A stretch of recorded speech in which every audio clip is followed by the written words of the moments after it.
this is Kate. Welcome to Co-Parenting with Narcissist 101. Thank you for joining me. Haven't subscribed, please do.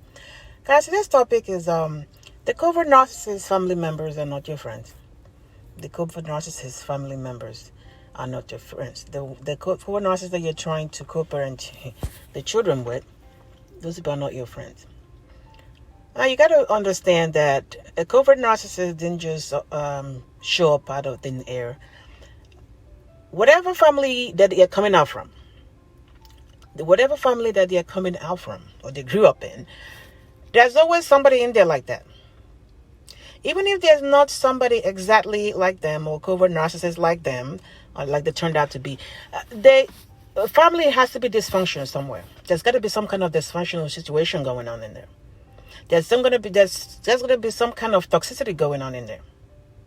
These kind of people just don't fall out of the sky and then they're covert narcissists, or they grew up finding a way to deal with life like they're dealing with life. That thing has to be learned from somebody. It has to be learned from a certain environment. And if they grew up with these people and they're coming out from that type of family, 9 out of 10 means that there's somebody exactly like that, or there's a whole bunch of toxic people in there. You can best believe that. No matter how much church they go to, no matter how nice they are outside other people, no matter how much of a good volunteer, and they're helping the community and all that stuff, something is going on in that household for that family to raise somebody like that. So when you're done with a covert narcissist and you're trying to co-parent, and these people are overly friendly, you still have some kind of communication. And then don't get me wrong, obviously you're not going to go out of your way to go, insult them or whatever. No, don't say hello to them when you run to them in the store. No, that's different. You could be civil. But what you're not going to do is to remove your boundary when it comes to these people.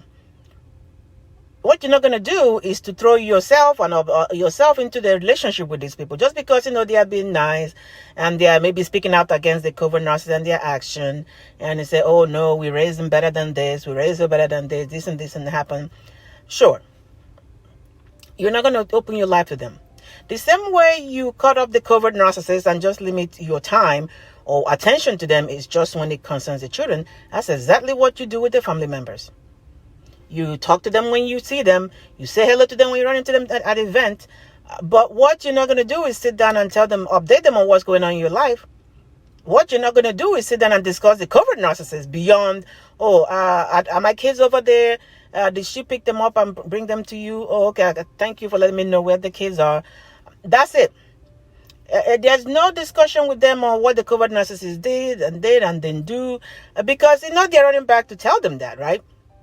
Regardless of what they're telling you about how they don't approve what the covert narcissist is doing, they're telling them this. And the covert narcissist, of course, in turn, is getting supply from this because, they see how pained you are about this, what they're doing. And guess what's going to happen? They'll be doing more.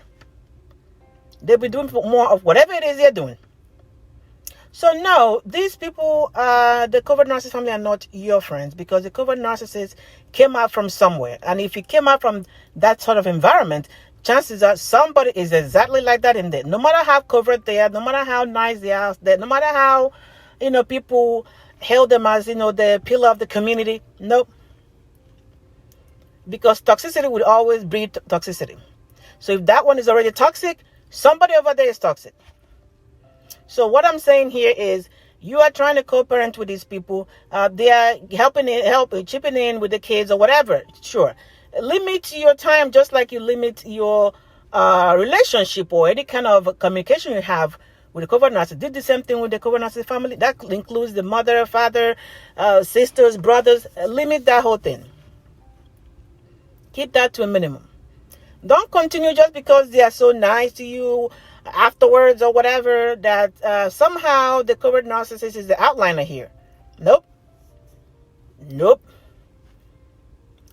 All of them are toxic, one way or the other. Or somebody, at least one person in there is toxic. So when you're trying to co-parent, Keep your distance like you're keeping your distance from the covert narcissist.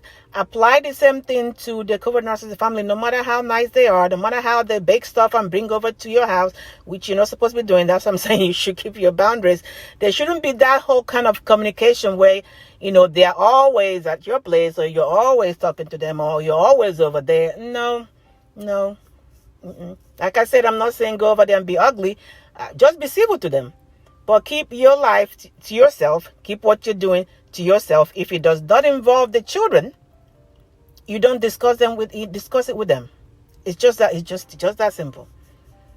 Because best believe the covert narcissist isn't the only one over there that is toxic. Protect your peace at all costs. All right, guys. Get a hold of your mind, and everything will fall into place. Please like and share. Take care.